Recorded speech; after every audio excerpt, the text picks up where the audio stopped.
विद्यार्थी मित्रांनो नमस्कार। आपल्या ज्ञान मेंटर मिलिंद पाडेवार या यूट्यूब चॅनलमध्ये मी सहाय्यक प्राध्यापक मिलिंद पाडेवार तुम्हा सर्वांचे पुन्हा एकदा स्वागत करतो।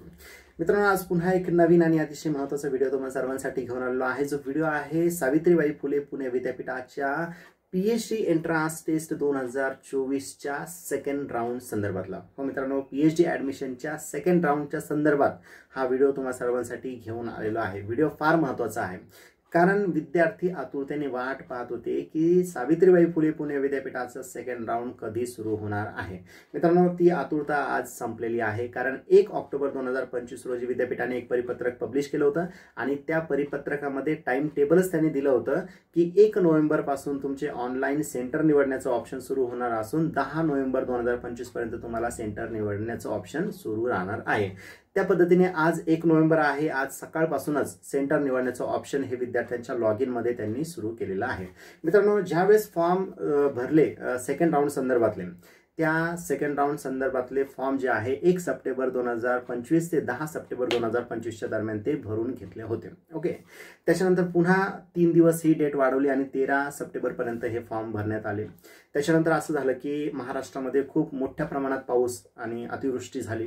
त्याच्यामुळे विद्यार्थ्यांनी विद्यापीठाकडे विनंती केली की काही दिवस ही पुन्हा डेट एक्सटेंड करावी।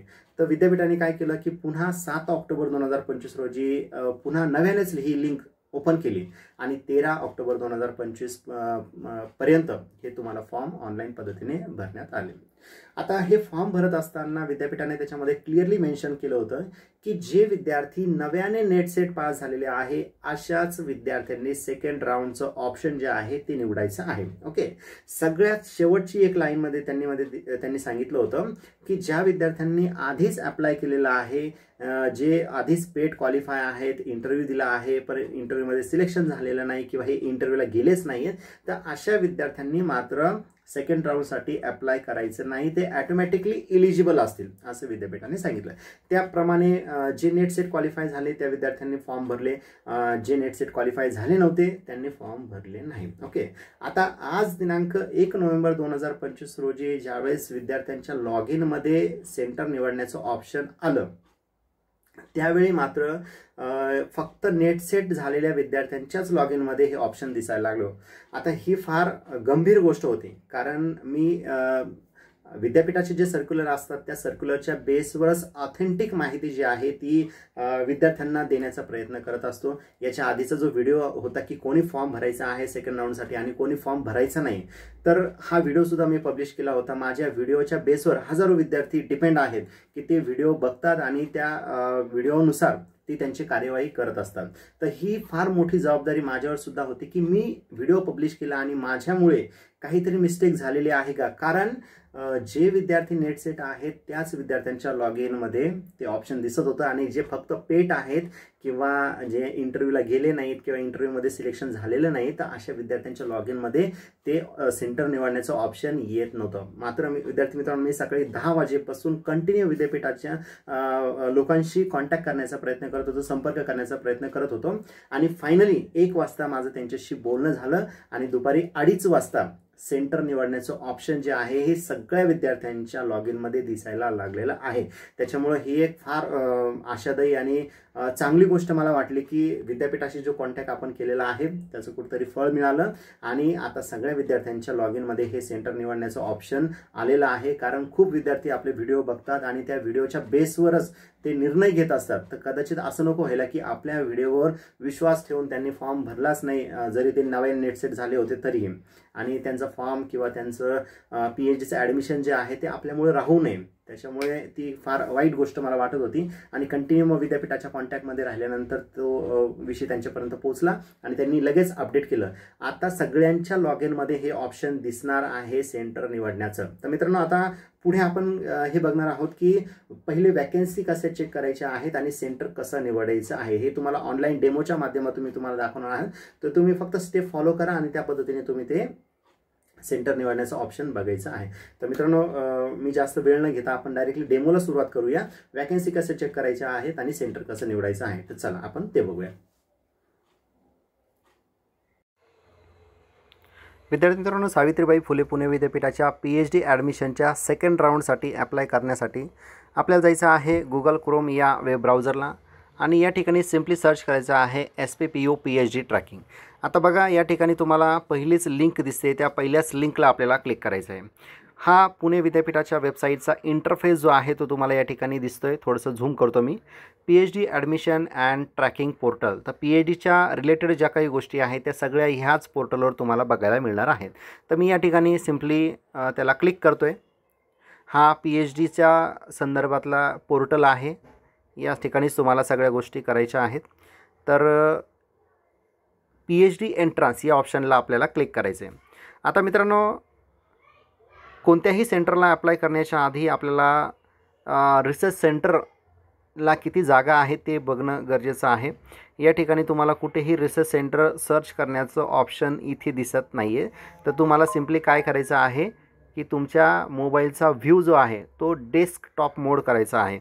बघा, हे 3 डॉट तुम्हाला राईट साईडला दिसत आहे। मी त्याला क्लिक करतो आहे आणि या ठिकाणी आपल्याला डेस्कटॉप साईट हे ऑप्शन दिसतंय, त्याला टिक करायचं आहे।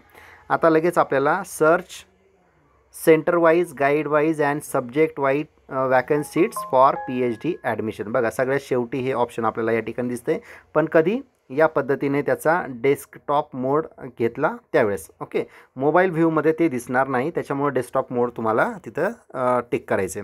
ओके, आता आपण या ठिकाणी सेंटर वाईज, गाईड वाईज ज्या वॅकन्सीज आहेत त्या आपण सर्च करूयात। आता डिस्ट्रिक्ट, तुम्हाला ज्या डिस्ट्रिक्टमध्ये सेंटर पाहिजे आहे ते डिस्ट्रिक्ट तुम्ही या ठिकाणी सिलेक्ट करा। आता सध्या आपण काय करूयात, ऑल म्हणून हे ऑप्शन सिलेक्ट करूयात, म्हणजे आपल्याला सगळीकडेच वॅकन्सी कुठे आहे ते दिसेल। ओके, त्याच्यानंतर तालुका पण आपण काय करूया, ऑल करूयात। आता फॅकल्टी जे आहे, समजा ह्युमॅनिटीज मी सिलेक्ट केली। ह्युमॅनिटीज सिलेक्ट केल्यानंतर ह्युमॅनिटीजचे वेगवेगळे विषय आपल्याला बघायला मिळतील। तर मी समजा मराठी हा विषय या ठिकाणी घेतला। आता name of the research centre or पन कोड आणि name of the research guide हे टाकण्याची आवश्यकता नाही। आपण काय करू, डायरेक्टली सर्च या ऑप्शनला क्लिक करूयात। बघा, या ठिकाणी कॉलेजचं नाव आपल्याला दिसतंय, अहमदनगर जिल्हा मराठा विद्याप्रसारक समाज, new arts commerce science. Okay, आता तिथे मराठी विषयासाठी फक्त ST कॅटेगरीला एक जागा आहे आणि एक OBCला, अशा 2च जागा दिलेल्या आहेत। त्याच्यानंतर पुन्हा दुसरं जे कॉलेज आहे त्याच संस्थेचं आहे, अहमदनगर जिल्हा मराठा विद्याप्रसारक समाज। तर तिथे किती जागा आहेत, तर तिथे आहेत पुन्हा 2 जागा आहेत। ओके, त्याच्यानंतर पुढे आपल्याला सांगितलेलं आहे की अनेकांत एज्युकेशन सोसायटी, तर या ठिकाणी 5 जागा सांगितलेल्या आहेत ओपन कॅटेगरीला। त्याच्यानंतर महात्मा गांधी विद्या मंदिर, नाशिकचं मनमाडचं कॉलेज आहे हे, तर या ठिकाणीसुद्धा ह्या वॅकन्सीज ज्या आहेत त्या दाखवलेल्या आहेत। त्याच्यानंतर महात्मा गांधी विद्या मंदिर मालेगाव, त्यानंतर वसंतराव नाईक शिक्षण प्रसारक संस्था Nashik, arts commerce science college, address Sharanpur road. तर नाशिकचं हे KVN नाईक कॉलेज आहे, या ठिकाणी ओपन कॅटेगरीला 2 जागा आहेत। त्याच्यानंतर EWS आहे, अशा वेगवेगळ्या कॅटेगरीज आहेत। तर तुम्हाला काय करायचं आहे की इथे पहिले बघून घ्या की तुमच्या कॅटेगरीची जागा कुठे आहेत। ओके, हे झालं सेंटर किंवा वॅकन्सी बघण्याचं ऑप्शन। ओके, आता आपल्याला जायचं आहे कुठे, तर सेंटर आपल्याला सिलेक्ट करायचं आहे। तर ते ऑप्शन काय आहे तर ते आपण बघूयात। तर बघा, लेफ्ट साईडलाच ऑप्शन दिसतंय तुम्हाला लॉग इन। आपण लॉग इन या ऑप्शनला क्लिक करायचं आहे। आता युजर नेम तुम्ही जो तयार केला होता तो युजर नेम तुम्हाला या ठिकाणी टाकायचा आहे। त्याच्यानंतर जो पासवर्ड तुम्ही तयार केला होता तो पासवर्ड देखील तुम्हाला टाकायचा आहे। तर एका कॅन्डिडेटचा माझ्याकडे युजर नेम पासवर्ड आहे ते मी या ठिकाणी मेन्शन करतो आणि सेंटर निवडण्याचं ऑप्शन कसं सिलेक्ट करायचं आहे तेही तुम्हाला दाखवतो। चला बघा, युजर नेम आणि पासवर्ड मी या ठिकाणी मेन्शन केलेला आहे। आता आपण लॉग इन करूयात।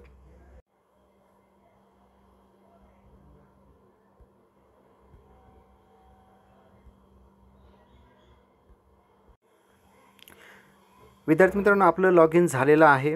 या ठिकाणी बघा, हा डॅशबोर्ड आहे। वरती तुमचा ईमेल ID किंवा तुमचा युजर नेम दिलेला आहे।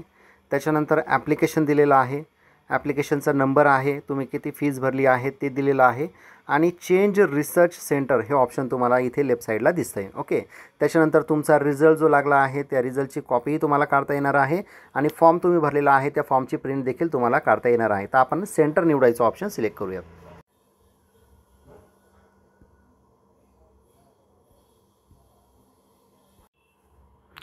बघा या ठिकाणी ॲप्लिकेशन ID, त्याच्यानंतर विद्यार्थ्याचं पूर्ण नाव, फॅकल्टी ह्युमॅनिटीज, सब्जेक्ट मराठी आणि PhD रिसर्च सेंटर हे ऑप्शन आहे. तर ह्या ऑप्शनला तुम्हाला ते सेंटर निवडायचं आहे.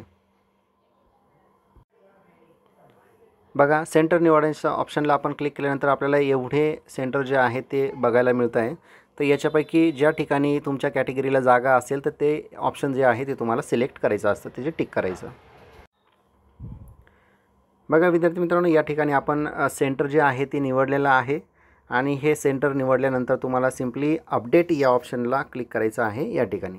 तर हे अपडेट केलं की तुमचं सेंटर निवडून होणार आहे आणि तशी प्रिंट जी आहे ती तुम्हाला तुमच्या लॉग इनमध्ये दिसणार आहे. तर मित्रांनो अतिशय सोप्या पद्धतीने तुम्हाला हे सेंटर निवडायचं ऑप्शन तुमच्या लॉग इनमध्ये दिसणार आहे. तर मित्रांनो व्हिडिओ आवडल्यास नक्की लाईक, शेअर आणि चॅनल सबस्क्राईब करायला विसरू नका. धन्यवाद.